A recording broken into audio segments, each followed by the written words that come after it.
Well, all right. Good evening, cyber friends. This is the Mini Man coming at you again from Walker's Music back here, Studio B and Studio C. 2-in-1. More gravy for the groovy. We thank God for life, health, and strength, and thank Him for each and every one of y'all out there. You know who you are, your cyber friends in a circle as well. I want y'all to look at the title of my video here. It says call to all musicians and producers. I did this here video actually. I got inspired to do this video when my buddy Hammerman sent me a video of from the past.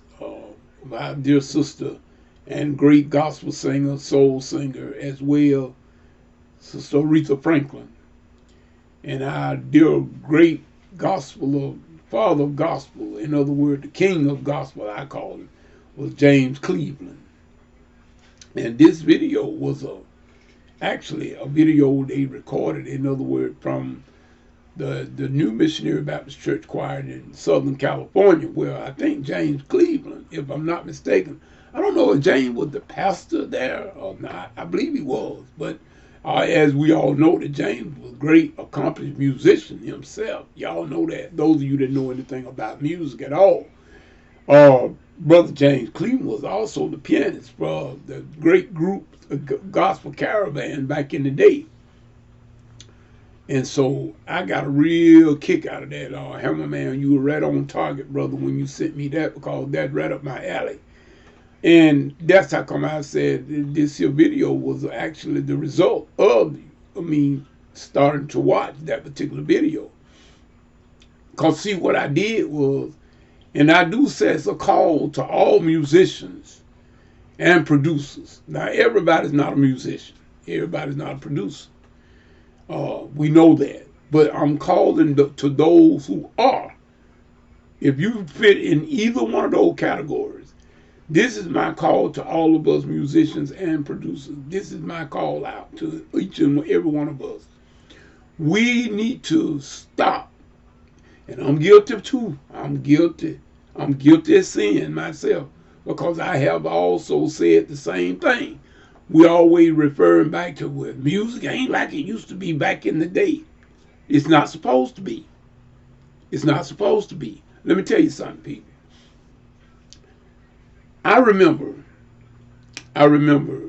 last year, after I got out of the hospital, and talked to my former pastor. My former pastor there at Antioch, Dr. Donnie Green Sr. And I was about to, my auntie, like I said, my auntie was taking care of me and my cousin. After I got out of the hospital for my therapy and everything, I had to go through a therapy period. And my cousin Stephen, he had and he still do have a broadcast on Facebook. He go live ever so often. He got his own ministry, Stephen Sugar Bear, Papa Sugar Bear, I think that's what we call it, Steve Thomas. And this night was going to be family night, and I had my keyboard. It wasn't my keyboard. My buddy Floyd had brought me his keyboard, so I could have something over there to keep my fingers kind of loosened up over there and all, been while I was there. And so this particular Wednesday night, it was a family night, and so I was on the broadcast with my cousin Stephen and my auntie, which is his mom, Auntie Ann. And so that night we did some singing, and I played the keyboard. But I can remember that, but right before that, I had spoken with my former pastor, Dr. Green, and I was saying that, you know, that I didn't feel that my breath was back. I didn't have the wind to do no singing, and my fingers and everything was all messed up, and I couldn't hardly do no good movement in them. And this is what Dr. Green told me. I ain't forgot that yet. Use what you got. Simple as that. Use what you got. And I ain't forgot that yet. And so therefore, that made me do a 180-degree turn. In other words, because like I said, I'm guilty too of saying that we don't do the music like they did it in the past. We are not supposed to do it like they done it in the past. But what we are supposed to do, musicians, producers, we are supposed to look back on what they did, and they did not have the technology that we have today. Think about it. Think about it. I remember seeing the movie Ray. But y'all know that about Ray Charles. And when he had the Raylettes, and they was having difficulties trying to keep everybody together, and everybody was falling out and everything, and wasn't making rehearsals, and everybody was kind of doing their own thing, what they wanted to do. And then it infuriated, it just frustrated Ray to the core. And so when they finally came out with the technology of the 4-track, do y'all remember that? I think it was 8-track, if I'm not mistaken. And Ray saw what that thing could do, where you had more tracks to deal with, and you can overdub and everything. Which now, see, we take that for granted, because in our modern day time, we got that galore. We got multiple tracks. We got so many tracks, we don't even know how to start. But nevertheless, if you look back in the day, look at what they did with what they had.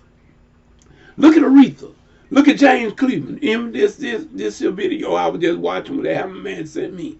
What they did a live recording at that church, at the New Missionary Baptist Church in Southern California, I believe it was. And look what they did. Look at what they did with the technology that they had at that particular time. And so I tell all of us musicians and producers, now, we need to stop talking about the music of the day ain't like it was back in the day. No, it don't supposed to be.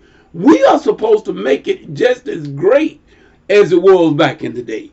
In other words, let's not judge the producers and the musicians that are actively recording and songwriting in our modern time right now. Don't break them down and make them feel inferior because of the fact that they are not writing the music that James Brown wrote, because they're not supposed to write the music that James Brown wrote. Matter of fact, they are trying to get what James Brown done and the rest and bring it forward in time. Y'all, we're living in 2021, not 1966. You hear me now? We are not living in 1966 anymore. We are in 2021. So musicians, producers, look, I feel, this Minuteman now, I'm telling you straight up from the hip, we need to stop talking about the music of the day is not like it was back in the day. No, it's not supposed to be like it was back in the day. No, it can't be, because we are in the future now. We can't be in, we've been long past 1960s and the 70s. I know I'm a child I was born in the 60s. 1961 to be exact. Matter of fact, I got a birthday coming up in about a week or so. November the 3rd. I was born November the 3rd, 1961. I'm a child of that era. Love that era of music. I done studied it, and it was some good music in the 60s, 70s, and 80s. It was very good music. But you see, that was the generation that I came up in, when I was more active and involved in the music scene at that time. Well, when I went in the military and I got out, I got health issues and stuff, my taste changed, my interest changed. I got away from the scene of music for a long time. I wasn't in tune with what was going on really in the 90s. Oh, no. Even when it came to be the year 2000, I wasn't really in tune to what was going on. So why judge the producers and the musicians of that time and say that they were no good? No, that's not fair. They are just as good, or were just as good, those the one that was producing at that particular time back in the 90s and the 2000s, and now here we are in the second decade of the 2000, we're in 2021. It is our job as musicians and producers is to take and look at what the forerunners have done. Look at what they did with the technology that they had at their disposal during that day. Like I said, Radium had the 8 track and the 4 tracks and the tape, the tape and the reel to reel.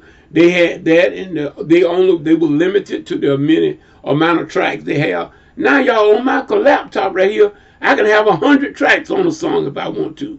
So, in other words, why would I go and talk down on the producers and the musicians of the past that didn't have an 8 track? And here it is, I got 100 tracks, and I'm still not working as good as music as they were making. So what we need to do as musicians and producers of today, let us stop talking about what it ain't like it used to be, and let us bring that back. Let us look at the way they used what they had, and they made solid music, great singers. See, what you need is not so much as me to get back there and just rip on the keys. I can go back there and play just a few chords, but what you really need is a real good singer. If you got a very good singer, oh man, you can get away with murder. Excuse the language, y'all, but I just got to say it like it is. If you got a good singer, and you can play just a few chords and be very lightly playing those chords, and if you got somebody that can vocalize, you got something, you got a cake that need not to be baked anymore.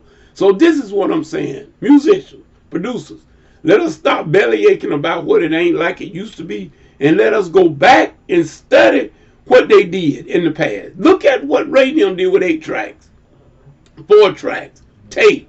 Look at what they did. And look at the great music that they made with that limited technology that they had. But now see, one thing that we must remember, they were using the top of the technology at the time what they were in. Remember that now.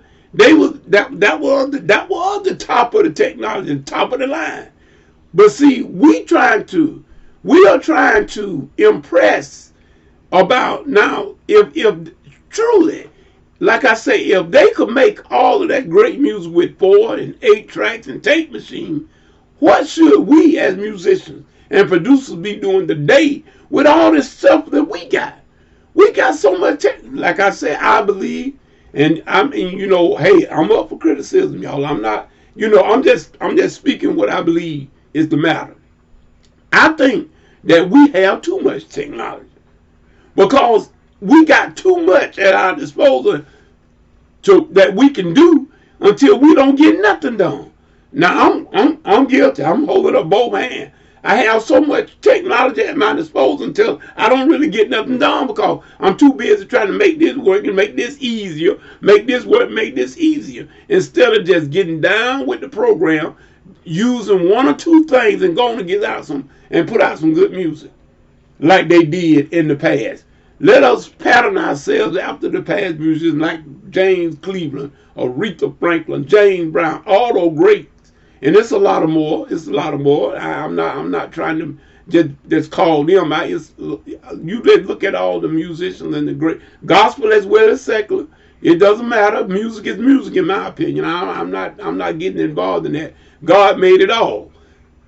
I feel that what we should do as musicians and producers, let us look at what they did with the limited resources they had compared to what we have today. And we ought to stop talking about what the music ain't like it used to be back in the day. It ain't supposed to be. We are supposed to make it better. And with the technology that we have at our disposal, we serve an injustice to the one that came before us when we don't make it better. Because we have the resources that they never had.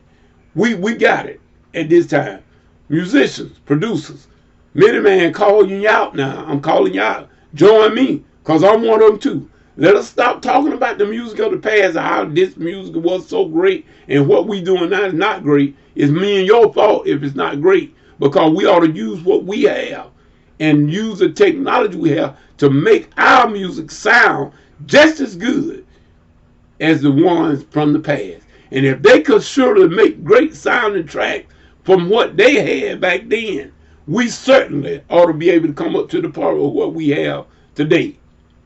It's just a word for thought, y'all. This is Many Man saying whatever you get into. If God is not in it, get out of it, because it's going to come to nothing. Till the next video, next Bible study, whichever come first.